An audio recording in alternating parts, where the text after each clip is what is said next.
With every episode, the Wheel of Time continues to weave an intricate tale of destiny, power, and conflict. Season 3, Episode 5, raises the stakes even further, pushing every character toward a breaking point. This episode is not just another step in the journey, it is a turning point where alliances are tested, betrayals take shape, and destinies become clearer. The tension that has been simmering throughout the season explodes into full force, making this one of the most emotionally charged episodes yet. At the heart of this episode is the struggle between the forces of the light and the shadow. The Dark One's influence is growing, and the Forsaken are tightening their grip on the world.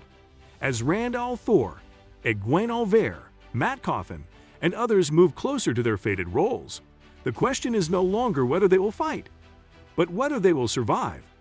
Moiraine and Lan continue to battle unseen enemies, while Lanfear's plans begin to unfold in terrifying ways. The episode delivers everything a Wheel of Time fan could hope for: powerful magic, deep character moments, and shocking twists that will leave audiences desperate for the next installment.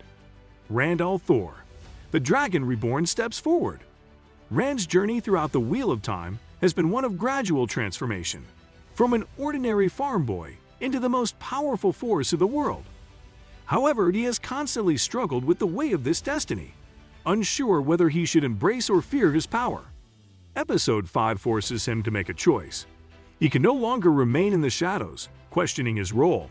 He must step forward and wield the One Power with confidence. Throughout the episode, Rand faces new challenges that force him to confront his own doubts. His training intensifies, and he begins to realize that hesitation can be fatal. Every action he takes now has consequences, and he is painfully aware of the lives that depend on his decisions. His relationship with Moiraine is tested further, as she urges him to embrace his strength rather than fear it. Her guidance, though often harsh, is necessary, as Rand is running out of time to prepare for the coming storm. One of the most powerful moments in the episode is a scene where Rand finally unleashes his full power in battle. The weight of his destiny no longer holds him back. He fights with purpose, skill, and an understanding of what he is truly capable of. This marks the beginning of a new phase in Rand's character development. He is no longer the reluctant hero.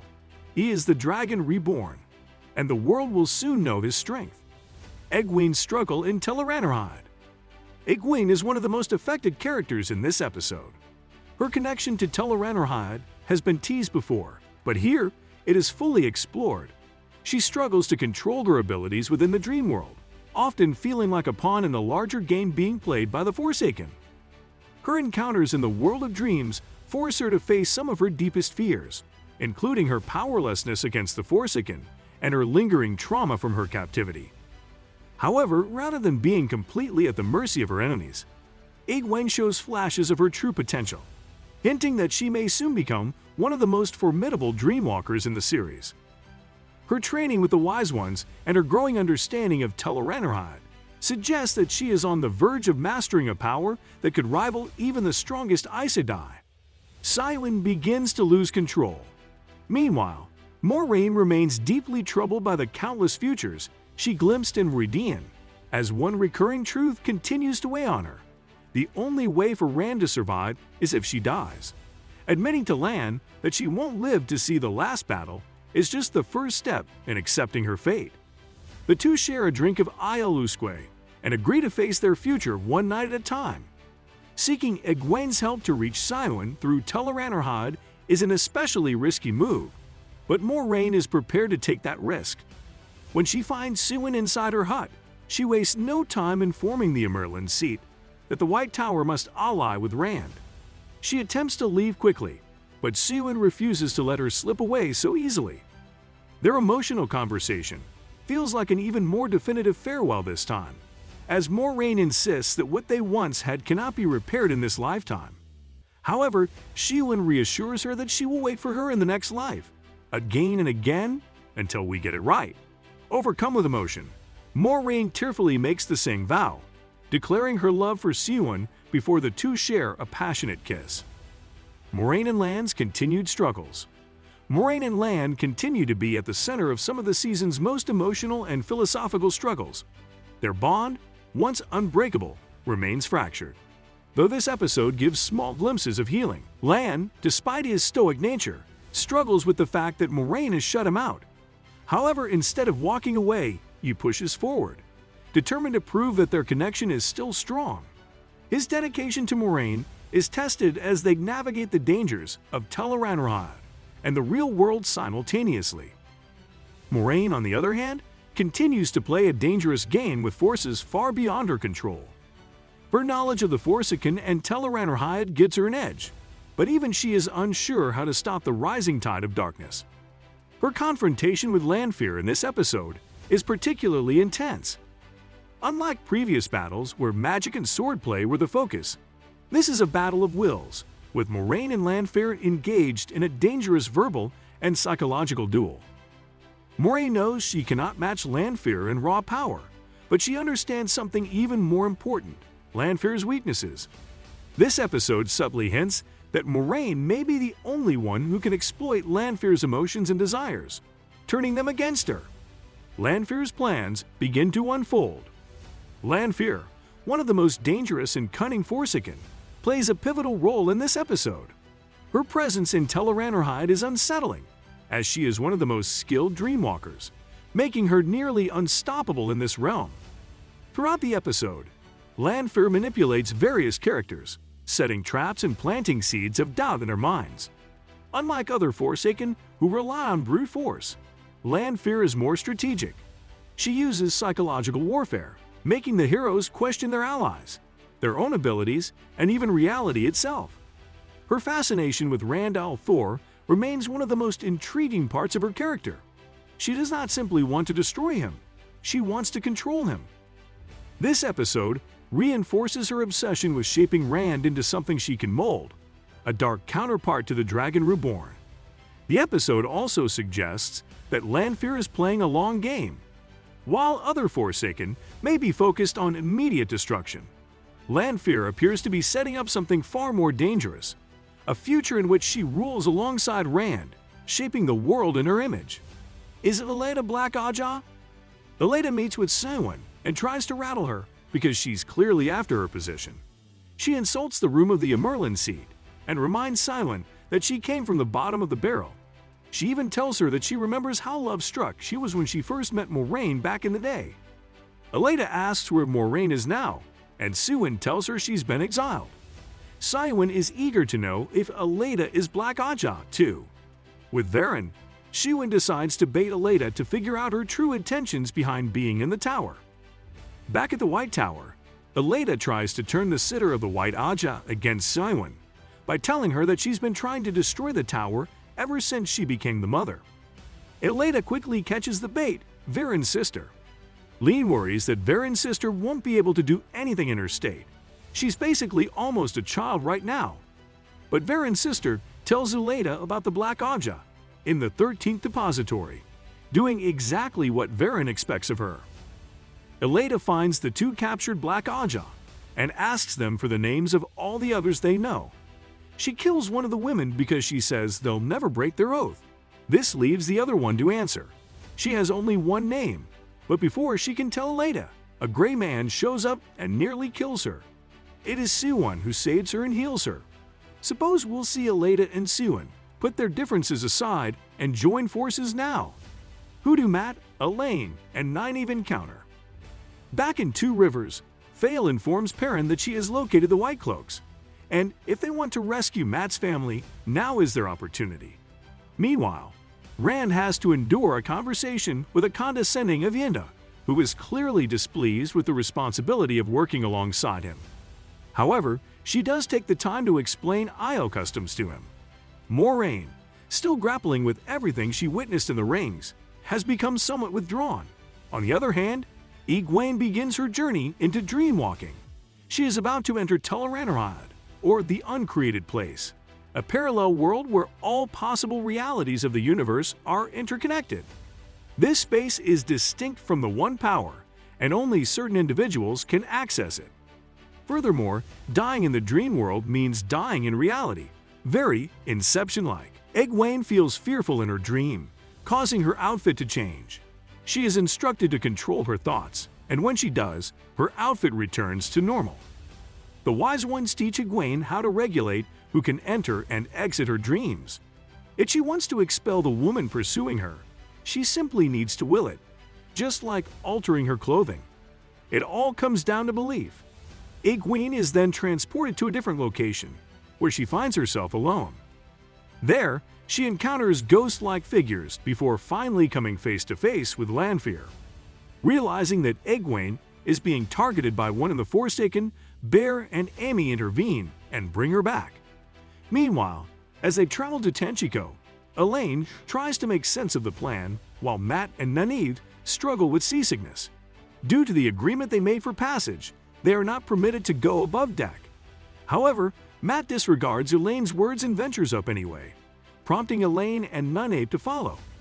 Nynaeve pleads with them to remain on deck, and they comply.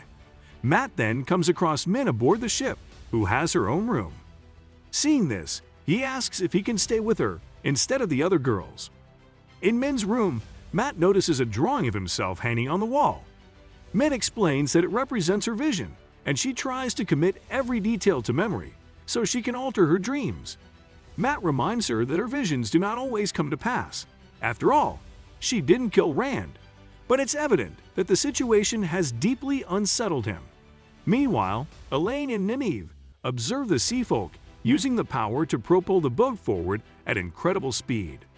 This is the reason behind the ship's rapid movement, but it is also why the travelers were required to remain below deck, to keep them from discovering that the sea folk can wield the power with such intensity. The sailmistress informs Nynaeve that the power cannot be controlled. It behaves like the sea. If Nynaeve could release her need for control, she might be able to let the power flow and successfully channel it. As they approach Tenchiko, Min informs Elaine and Nynaeve that she will be accompanying them since she has been there before. Mat assures the girls that they can trust her. What happens at Two Rivers? One of Mat's sisters uses the power to defend against Dane, who attempts to harm their mother for trying to steal the keys to their cage. To protect her daughter, Mat's mother takes the blame and is dragged away for questioning. This means she will be tortured to death if the group doesn't arrive in time to rescue her. Meanwhile, Perrin and his allies devise a plan for the rescue, and Alana tells Maxim that she will provide cover for them.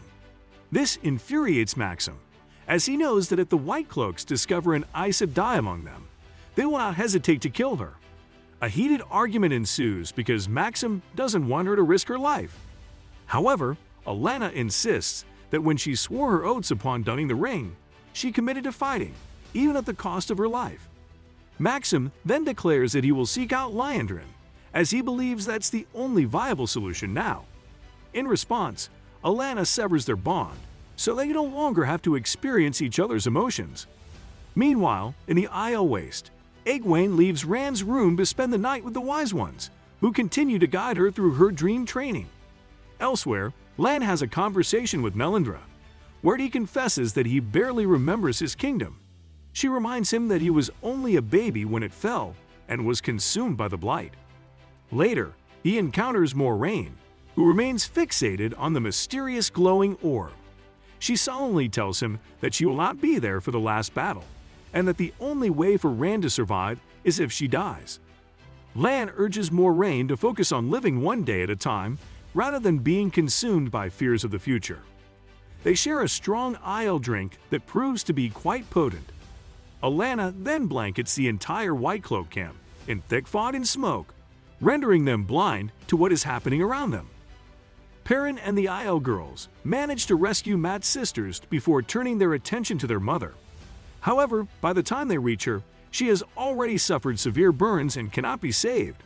Meanwhile, Alana is also captured by the White Cloaks. As Fael and Perrin engage in combat with the White Cloaks, Perrin is stabbed by Dane. At the same time, Maxim returns to locate Alana after she reactivates their bond, having been struck by multiple arrows. Together, they battle a number of White Cloaks and, for now, find themselves safe. Mat Cauthon. Mat Cauthon has always been a wild card in the Wheel of Time, a character whose fate remains uncertain. He has struggled with his own past, his connection to dark forces, and his fear of what he might become. Episode 5 explores this internal conflict in greater depth, revealing just how close Mat is to losing himself. Throughout the episode, Mat is faced with choices that could determine his fate. He has never been the traditional hero, preferring to rely on luck and charm rather than responsibility. But as events unfold, he begins to realize that he can no longer run from his destiny.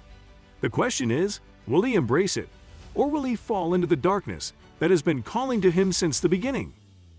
One of the episode's standout moments is Mat's confrontation with an unexpected enemy. He is forced to make a decision that could change everything, and for the first time, he understands the full extent of the pattern's influence on his life. His role in the story is not just about luck. He has a crucial part to play in the battle ahead. Whether he will stand with the light or be consumed by the shadow remains to be seen. The rise of the Forsaken. The Forsaken are some of the most dangerous beings in the Wheel of Time, and Episode 5 solidifies their terrifying presence. Lanfear, in particular, proves why she is one of the most powerful villains in the series. Unlike Ishamael, who prefers a slow and methodical approach, Lanfear thrives on destruction and chaos. Her scenes in this episode are chilling. She manipulates, seduces, and destroys with ease, leaving no doubt that she is a force to be reckoned with. What does Egwene see in Teleran Orhad? In a dream, Lanfear encounters Rand, and he tells her that he saw her before she freed the Dark One. He expresses that he still recognizes the determined woman she once was, the one who wanted to create a better world for the people. Lanfear responds by telling Rand that all she truly desires is him because she is in love with him. Meanwhile, Moiraine asks Egwene to take her somewhere within the dream world so she can deliver an important message. Upon hearing that it involves Ruaidin, Egwene agrees to help, despite knowing the risks. Moiraine then reaches Cywin and informs her of her location as well as the rings. She warns that if the White Tower does not submit to Rand, he will lose the last battle. Their conversation takes a sorrowful turn, as it appears to be their final farewell. Moiraine tells Cywin that what they once had is beyond repair. In response, Cywin assures her that if they cannot be together in this life, she will find her in every life that follows, until they finally get it right. At the conclusion of the Wheel of Time Episode 5, Egwene attempts to locate Nynaeve. As she moves from dream to dream, she sees visions of her friends in moments of happiness, Mat with a family, Perrin with Hopper and Fael. Eventually, she spots Rand, and just as she is about to approach him, she witnesses Lanfear kissing him. The episode ends with Egwene crying out in anguish, screaming no at the sight.